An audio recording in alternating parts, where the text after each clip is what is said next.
मालिक को प्रणाम। अभ्यासी रमा बहन के अनुभव। एक कैसेट सुन रही थी, कान खड़े हो गए। मालिक कह रहे थे, मुझे प्रतिदिन 100 से अधिक पत्र आते हैं, लेकिन आध्यात्मिक समस्या के एक दो, सभी को कष्टों से छुटकारा चाहिए। कटु सत्य है, मुझे भी लगने लगा है अधिकतर अभ्यासी अपनी सांसारिक कष्टों के निवारण के लिए आते हैं।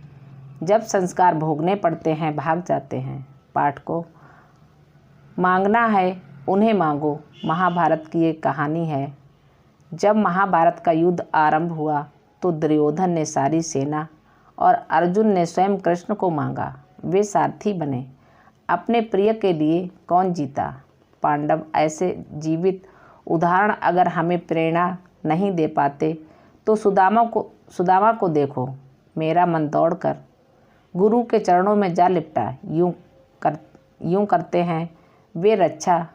ये रहस्य है गुरु प्रेम। सहज मार्ग में ही हमें गुरु का साक्षात असली रूप समझा पाता है। हमारे गुरु देते ही देते हैं, कुछ मांगते नहीं। जबकि जैसा सुना है, पढ़ा भी है, कई गुरु पूर्ण सेवा करवाते हैं। ऐसे गुरु लाला जी, बाबू जी व चारी जी जैसा न कोई आया है न आएगा, क्योंकि हजारों वर्षों में होता है ऐसा दीदावर पैदा।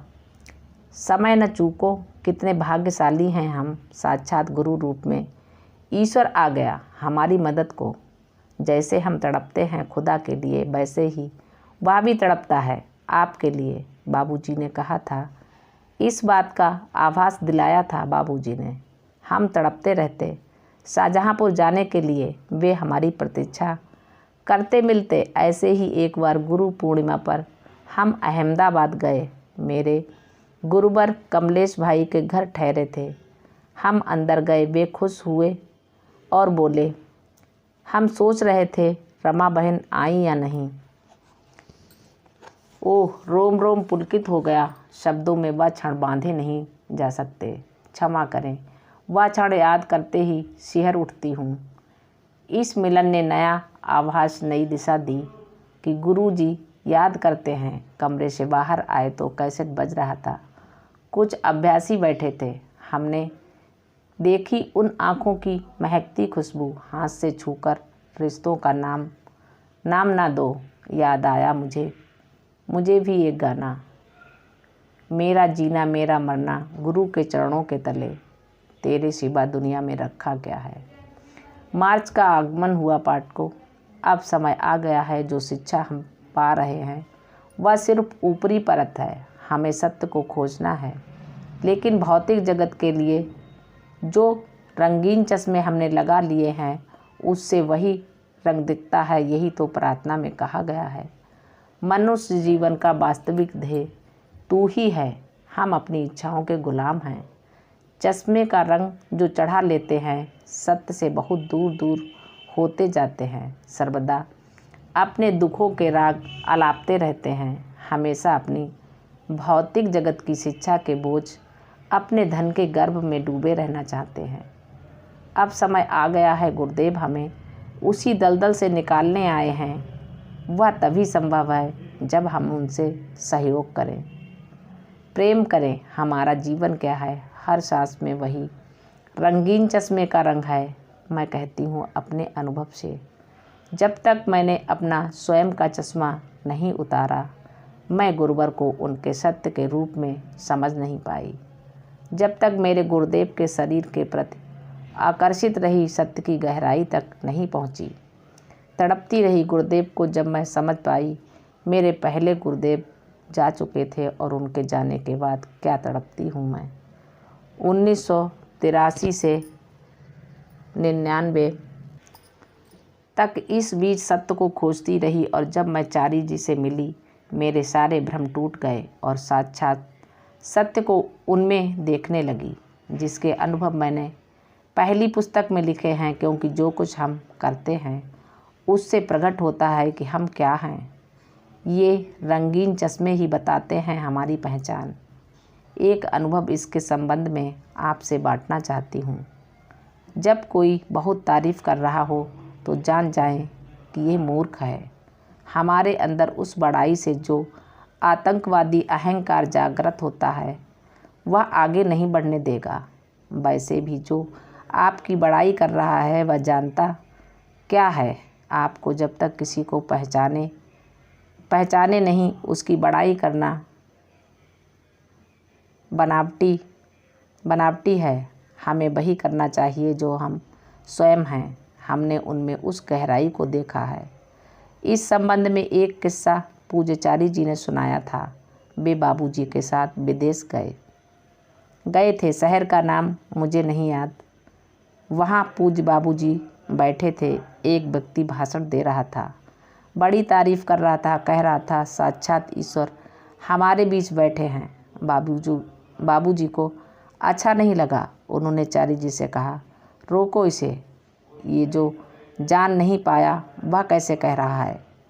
हमें तो स्वयं अपने अंदर गुरु रूप में आई ईश्वरीय शक्ति को उसी सत्य के रूप में देखना है और वह तभी संभव है जब हम उन्हें प्रेम करें, शरीर को नहीं, उनके अंदर के सत्य को समझें। मैं क्या सोचती हूँ, कभी कभी अपनी बेवकूफ़ी बताती हूँ। इतना होने के बाद एक दिन ध्यान कर रही थी तो ध्यान आया। ध्यान इंतज़ार करने का नाम है। मुझे लगा कल ही तो एहसास हुआ वे हृदय में बसे हैं। मीरा ने जब कृष्ण को पा लिया तब उन्हें कहाँ चिंता थी, हर वक्त गाने में मस्त रहती। राधा ने जब कृष्ण को पा लिया तब राधा इतनी आत्मविभोर हो गई कि एक दिन कृष्ण जपते जपते राधा राधा जपने लगी थी। अब वे जब हृदय में आ बैठे हैं फिर किसकी प्रतीक्षा करूं? ये प्रश्न उठा। एक प्रश्न और उठा, आप गृहस्थ छोड़ने नहीं देते, उसमें चिपके भी नहीं रहना। जब तक दूर थी ठीक थी, फिर गृहस्थ में भेज उसी मोह माया के बंधन में क्यों जकड़ रहे हो मुझे?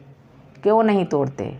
बंधन जो इतने सूक्ष्म हैं, मुझसे चिपकते रहते हैं, टूटते नहीं। पत्र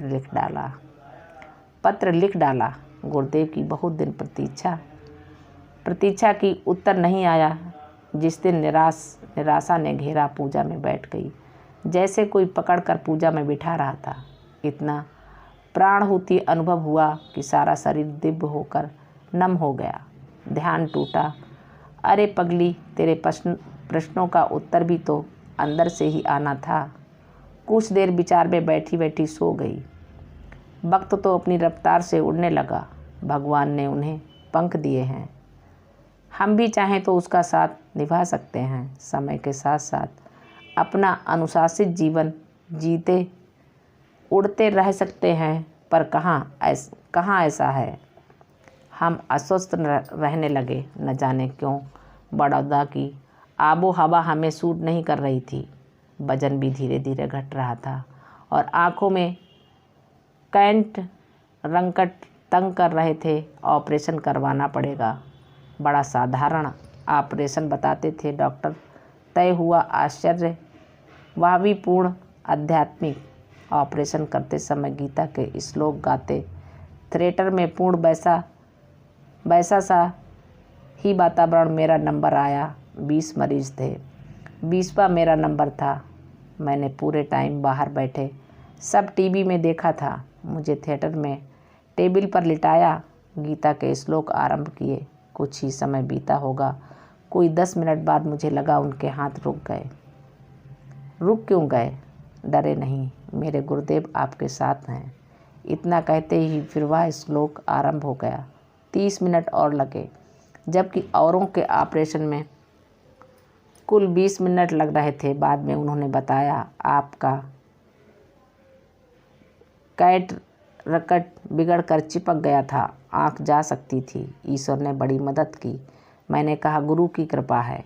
पाठ को ये है, आस्था विश्वास। हमें संस्कारों के भोग तो भोगने ही हैं, उसमें भी वह साथ रहते हैं। सहज मार्ग में अपनी अनंत यात्रा पूरी करने की एक सीढ़ी आपके हृदय में बैठे बैठे तमाशा देखते हैं। आप संस्कार के भोग भोगने में कहाँ पहुँच जाते हैं। संस्कार के कष्टों के साथ या उनकी आस्था के साथ। यहाँ ये मेरी समझ में आता है कि हम कहते हैं हमें उन पर पूर्ण विश्वास है, लेकिन जब भोगों का कष्ट सहन करना पड़ता है, संसार में लौट आते हैं, कष्टों से जुड़ जाते हैं, ये भी भूल जाते हैं कि न जाने कितना बड़ा कष्ट था जो मेरे गुरुदेव की कृपा से इतना छोटा हो गया।